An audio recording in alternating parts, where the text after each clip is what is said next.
আসসালামু আলাইকুম, কেমন আছেন সবাই? আশা করি সবাই ভালো আছেন। তো আজকে আপনাদের জন্য নিয়ে আসলাম ঘরে থাকা মশলা দিয়ে কিভাবে সহজে একটি মাংস রান্না করবেন সেটা। তো চলুন শুরু করা যাক।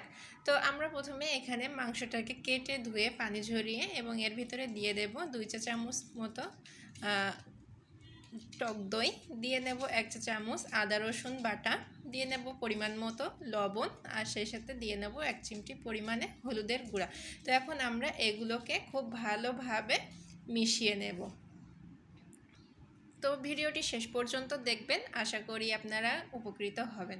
তো আমাদের মাখিয়ে নেওয়া শেষ। এখন আমরা এই মাংসটাকে একটু ঢেকে রেখে দেব 2 ঘন্টার মতো। তো আপনাদের হাতে যদি সময় না থাকে তো এটা স্কিপ করতে পারেন। তো এই কড়াইতে তেল গরম করে তার ভেতরে আগে থেকে কেটে রাখা আলুগুলো দিয়ে নিলাম, দিয়ে নেব পরিমাণ মতো লবণ এবং দিয়ে নেব 1 চিমটি পরিমাণে হলুদের গুঁড়া। তো এখন আমরা এইগুলোকে ভালোভাবে ভেজে নেব। তো এখানে ভাজার মাধ্যমে সিদ্ধ করার কোনো প্রয়োজন নেই, কারণ আলুগুলোকে আমরা মাংসের ভিতরে দিয়ে রান্না করব। তো আমাদের আলুগুলো ভেজে নেওয়া শেষ। তো এখন আমরা এগুলোকে উঠিয়ে এক সাইডে রেখে দেব।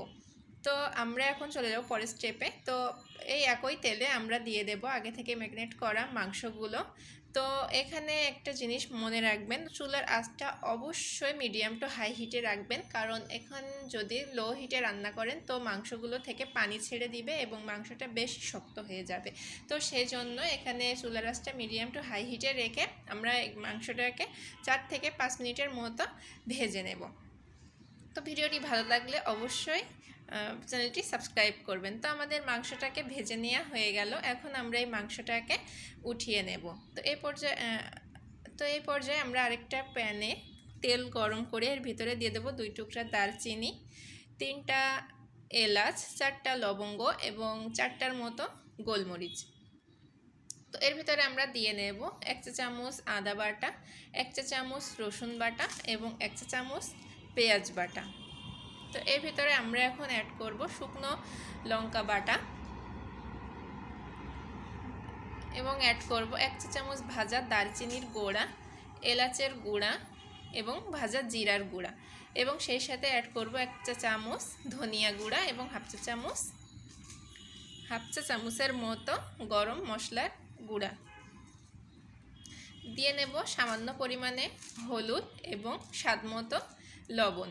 এখন আমরা এই উপকরণগুলোকে খুব ভালোভাবে কষিয়ে নেব। মশলা কষানো হয়েছে কিভাবে বুঝবেন? তো মশলাটা থেকে যখন তেল ছাড়তে শুরু করবে তখন বুঝতে পারবেন যে মশলাটা কষানো শেষ। এই পর্যায়ে আর মশলাটা কষানোর কোনো প্রয়োজন নেই। তো এখন তেল ছেড়ে দিয়েছে, আমাদের মশলাটাও কষানো শেষ। এখন আমরা আগে থেকে ভেজে রাখা মাংসগুলোকে এই মশলার ভিতরে দিয়ে দেব। তো আগে থেকে ভেজে রাখা মাংসগুলোকে আমরা মশলার ভিতরে অ্যাড করে নিলাম। এখন আমরা এই মাংসগুলোকে খুব ভালোভাবে মশলার সাথে কষিয়ে নেব এবং এর ভিতরে আগে থেকে যে আমরা ভেজে আলুগুলো তুলে রেখেছিলাম সেগুলোকেও একসাথে দিয়ে 2 থেকে 3 মিনিটের মতো মশলার সাথে এগুলোকে নাড়াচাড়া করে নেয়ার পর আমরা এখানে অ্যাড করব গরম পানি। অবশ্যই মাংসের ভিতরে গরম পানিটা অ্যাড করার চেষ্টা করবেন, তাহলে মাংসের ফ্লেভারটা ভালো থাকে। তো মাংসের ভেতরে পানিটা এমনভাবে দিবেন যে মাংসটা বেশি ভেসেও থাকবে না, মানে পানিটা বেশি উপরে ভেসেও থাকবে না, আবার মাংসটা খুব বেশি ডুবেও যাবে না। ঠিক এইভাবে মাংসটার পানি দিবেন। তো পানিটা যখন এভাবে ফুটতে শুরু করবে তখন আমরা এটাকে ঢাকনা দিয়ে রান্না করব 20 মিনিটের জন্য। তো 20 মিনিট পর আমরা ঢাকনাটাকে উঠিয়ে একটু নাড়া দিয়ে নেব।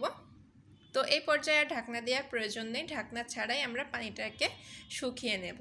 তো ঢাকনা ছাড়া পানিটাকে শুকিয়ে নেওয়ার পর আমরা এই মাংসটাকে খুব ভালোভাবে কষিয়ে নেব এবং এই কাজটা একটু ধৈর্য সহকারে একটু সময় নিয়ে করবেন, যাতে মাংসটা খুব ভালোভাবে কষানো হয়। আর অবশ্যই এই সময় লবণের বিষয়টা মাথায় রাখবেন যেন মাংসের ভিতরে খুব ভালোভাবে লবণ ঢুকে যায়। তো আমাদের কষানো শেষ, এখন আমরা দিয়ে দেব ঝোলের পানি।